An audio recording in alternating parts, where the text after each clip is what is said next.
he may look similar. I will give you that. He may look similar, and I don't know what he looks like. But you have the wrong person. You ran over the wrong person and left him there in the parking lot.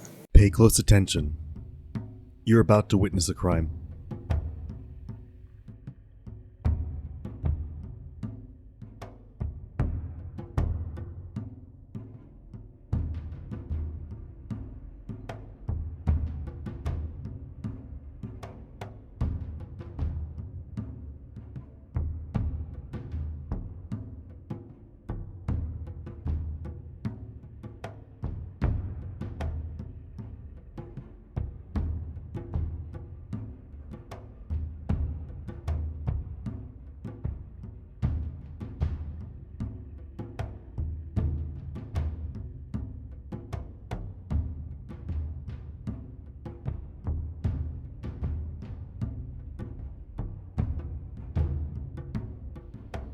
Did you catch it?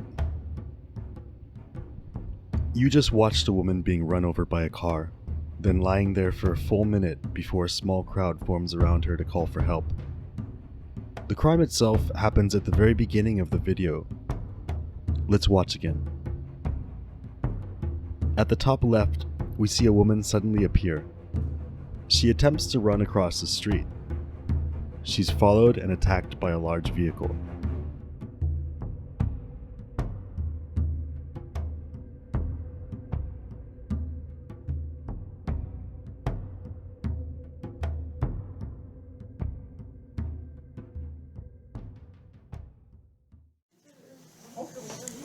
Brandi, how are you? I'm good, how are you? Sorry, That's okay. I'm Detective Balnap, Falls Police Department. You got a second we can talk? Yeah, I do. What's going on? So, I am here about an incident that happened on January 18th. Have you any idea what I'm talking about?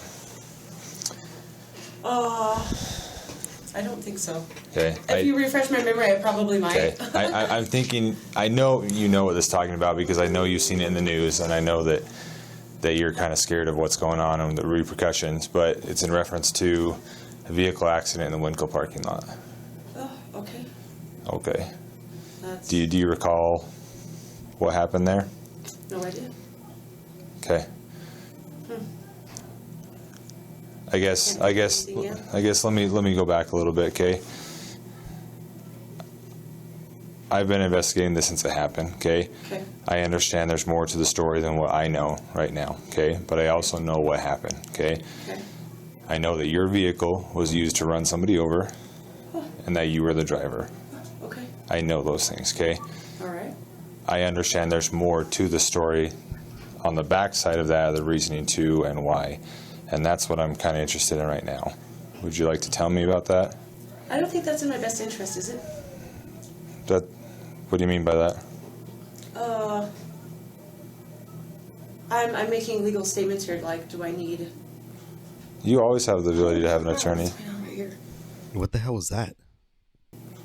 You always have the ability to have an attorney. What's going on right here? You always have the ability to have an attorney with you. Right now, Okay. I'm here having a conversation with you. You're not under arrest. You're not in handcuffs. You're not anything. Am I on the record? You are on the record because I'm a police officer. Say anything. Okay. Would you like to disclose the other half of it that I could try to investigate now? You could look up a statement that I made to the Rexburg police years ago. Okay. With me and my daughter. Okay. So let me ask you this. You don't want to talk to me, is that correct? I don't think I should. Okay. Can you look at this for me? To plead the fifth for a moment. Okay. Will you just look at this for me? Mm-hmm. Specifically right up here, okay? Okay.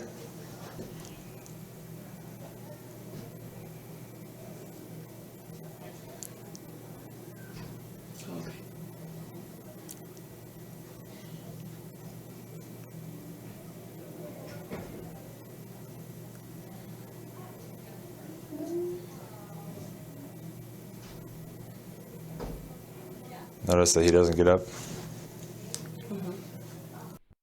Snowflake watched the same footage we just watched. Mostly no one is likely to notice the vehicular assault at the beginning of the video on the first viewing. But Snowflake quickly acknowledges seeing that crime on the first viewing, implying that Snowflake either knew immediately where on screen to look for the scene of the accident, or that Snowflake has a genius level observation skill set. If you watch Snowflake's performance during this interview, however, you will likely determine that she is no genius in any category. What do you think happened to him? We can stop it there. That's the end of it. Okay. I have no idea. Okay. Would you like to tell me? Well, I mean, if you want to plead the fifth, and Then you have to. Whatever. Okay. it's not a one-way street, right? I'm not going to give you free information if I'm not also getting information. Okay. Okay. It's concerning to me. To anything, but there is a backstory. And I don't need you to admit to it. I have your car on camera doing it, and you are the exact several witnesses of who it is, right? I'm not here by chance, right? Like, you and I both know I landed here. I mean, the sticker came off the back of the car, all of that, once it hit the news. It's not like I'm just here just blowing smoke and going after every Dodge Nitro that's in any parking lot or registered to anybody in Idaho Falls, right? I'm here because I have investigative steps that have led me to here. And the backstory, I am interested, so I can call. Were you under Bainbridge then, or was it under Morgan, or what was it under? It might be under my daughter's name. She's the one that made the statement. Okay.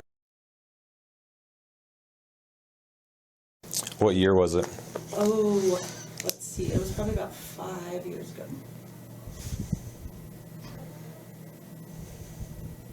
Is it?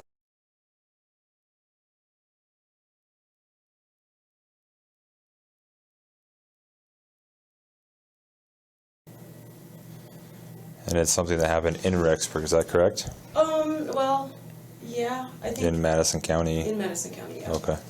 So is it Madison County Sheriff's or is it Rexburg? It was Madison County, I think, yeah. Okay. So obviously you said you don't want to talk to me anymore, but I do have a question because generally speaking, I think this is mistaken identity. Who is the male that supposedly, whatever happened? Peter Medina. Peter Medina. Okay. Would it change the situation? I'll know that you didn't hit Peter Medina. Oh, hell yeah. You didn't. Great. You hit an innocent person Oh, that's awesome. and broke both of his feet, required surgery, and kept him away from his job. Does that change the situation? A little bit. Okay. Do you want to talk to me now? I don't know. It's up to you. I'm not going to force you to talk to me, but I think that's something you need to know. Yeah, That Peter, what's his last name? Medina.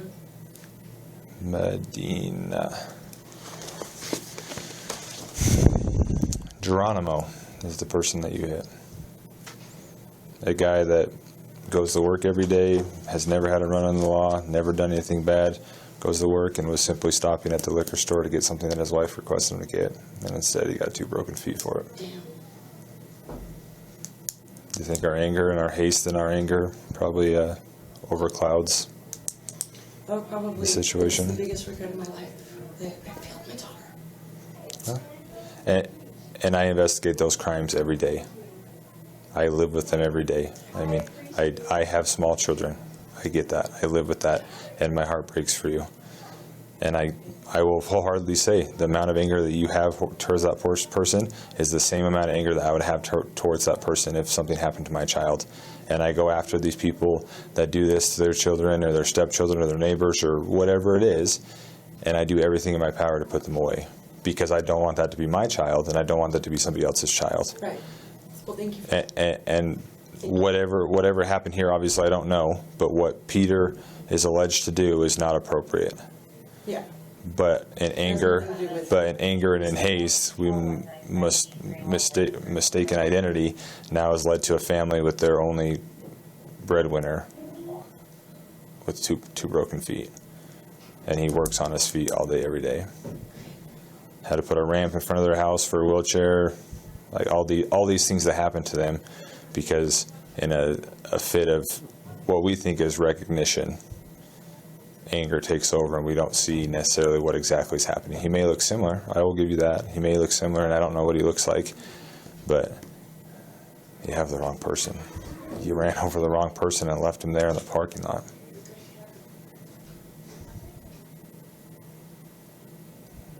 Was there anybody else in the car with you? You sure? I'm sure I don't want to tell you there was other people in the car. Okay. There was other people in the car, though, and while I understand you don't want to tell me, they are complicit to a crime. So I know this is a crappy situation for you. I'm not here to sugarcoat anything. It looks really bad, right? But it gets worse if you are obstructing an investigation, okay? At most, I'm looking at them to get a witness statement, but they also have information about a felony crime that occurred, and they withheld information. That's an issue, right? So I know there's other people in the car, and I would like to speak to the other people in the car. Would you be willing to provide that information for me? I don't know, maybe. Would you like to expound on what maybe means? This detective's body cam is on his chest, as is standard. So why are we looking halfway up at the ceiling? We can see his arm here. His chest is angled way backward, reclining as if he's a king, sleepy off his mid-noon meal. This detective is not only snarky, but he has little respect for the subjects he's interviewing, hopefully only the guilty ones. I don't know. What do you guys think about this detective? Let me know in the pinned comment below. I need to make sure someone's able to take care of my kids. Oh, here's the deal. I'm not, regardless of what you say today, I'm not taking you out of here in handcuffs. Like, I'm not here to march you out in front of your coworkers and everybody else. That wouldn't surprise them anyway. What's that? Said it wouldn't surprise them. I'm always looking for trouble. Well, but I'm not here to make your life miserable and add insult to injury, right? Regardless of what you tell me today, you walk out of here and you go back to work. Right? Well, yeah, there's consequences for our actions. There will always be consequences for our actions. That's why we teach our kids, the difference between right and wrong. And I understand your plight. I get it. I understand your plight that you saw somebody and you had a fit of anger and you ran somebody over thinking it was this person that did these horrible things to your kid. I can understand that, but it doesn't make it the right choice, right? No, it doesn't. I can sympathize with that, but it doesn't make it the right choice, and there's still consequences for actions. We live in a land of rules. Mm-hmm. And this is why I'm talking to you, to give you the opportunity and the ability to get this all out there, because I think it's been weighing on you. I mean, scraping the sticker off as soon as we came out with the news release and you saw it, it was off and well, as soon as you did it. I was absolutely certain that it was him 100%. So I wasn't feeling bad. So you didn't care? I hope that he heard every day for the rest of his life. Not Geronimo. Like I said, I can sympathize with that and I can understand that. But Geronimo, the fact of the matter is Geronimo is the one that's been hurt and not Peter. And that's, I mean, we took a family of 4 and changed their entire life because their 50-something-year-old dad, who's been working his whole life, who literally is just a hard worker, and now he's basically crippled until his feet get better, and that could be better than, up to a year, right? So while I understand your plight, there are still consequences for our actions. But I'm not taking you out of here in handcuffs. I will write my report and I will follow up with men. How does it go? I need to not talk about it. I'm in charge of the kitchen. I probably need to go figure. Okay. So you're not going to cooperate and tell me who else is in the vehicle? I need to consult somebody, and then can I come make a statement later or something? What do you mean by consult somebody? A legal somebody. Okay. Do you have one on retainer? No. Okay. I make $1,000 a month. Okay. So I guess what's your plan for that? I have no idea. Because Find somebody I know. Generally speaking, in this situation, if you can't afford it, then it just kind of keeps going in a loop and loop and loop and loop and loop. Okay. I need to at least do some research myself, I guess. Then. Research for what? On what I should do. Okay. You have the ability to do whatever you think is right? If you want to be done talking, then we can be done talking. I'll quit bugging and get back to it, okay? I will say this, and this is not a threat, this is not anything, but not getting cooperation about who else is in the vehicle to advance my investigation or result in search warrants and things like that to gain that information. And that's not a threat, and that's not trying to coerce you. That's simply the next investigative step is that I will just start laying out search warrants to get that information. Okay. Okay? Does that make sense? Mm-hmm. Okay. So you're in charge of the kitchen, right? Do you have a phone to call somebody? My boss is coming back anytime. I'm just, Okay, but do you have your phone on you right now? no, but I can. Okay. It's in the kitchen. Okay. Well, I will tell you this.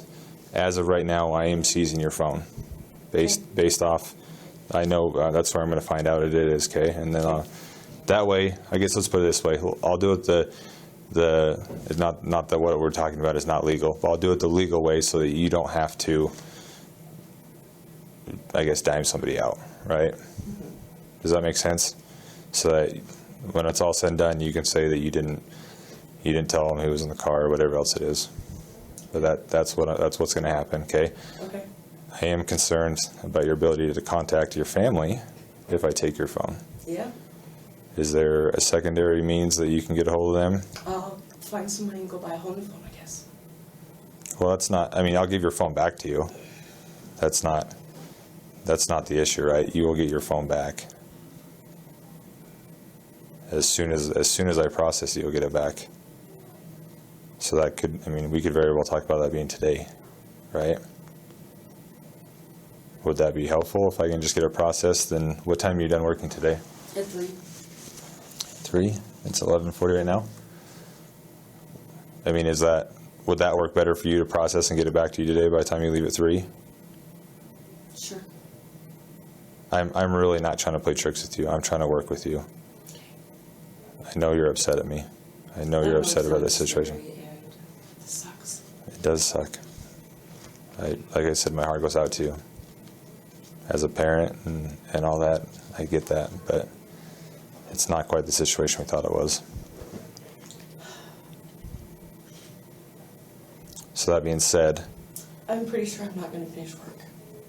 So just get it back to me when you can. I can't go work right now. is that because you're afraid of the consequences, or because of what I've told you about who it was? Yeah, both. Both. So what's going through your head about what your possible consequences are? I don't want to get into it. I need to go see what's going on, and then I need to go. I would gladly meet up with you and talk later. Okay. Yeah. Think later today, or do you think later this week? Okay. That's my card, okay? Obviously, Officer Brandi has ability to contact me as well, okay? Okay. Like I said, Brandi, I'm not here to make your life miserable. I'm not here to be rude to you. I'm not here to heavy hand you. I'm not here to tell you that you're a horrible person. I think a mistake was made. I think a horrible mistake was made, and it's gonna be with you for a while. But I think a mistake nonetheless, okay? Yeah, it's going to be a lifetime. Okay. Snowflake's phone would show no evidence of knowing her victim, further supporting the case for a mistaken identity. Snowflake was ultimately charged for felony aggravated battery and felony leaving the scene of an accident resulting in injury or death. She took a plea deal and got 2 years to 10. Most interesting to me in this case was Snowflake's mindset. She was willing to murder someone, but only on the condition that said person serendipitously appears in front of her. In other words, she's willing to sacrifice her entire future to murder this person, but she's not willing to put in the work to go find that person. She'll just wait till the opportunity arises, living a normal life in the meanwhile.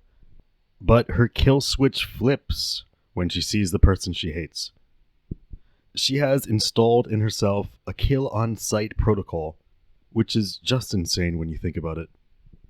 Imagine walking around town with a to-do checklist in the back of your head. Buy milk, buy birthday gift for mom, kill Albert on sight.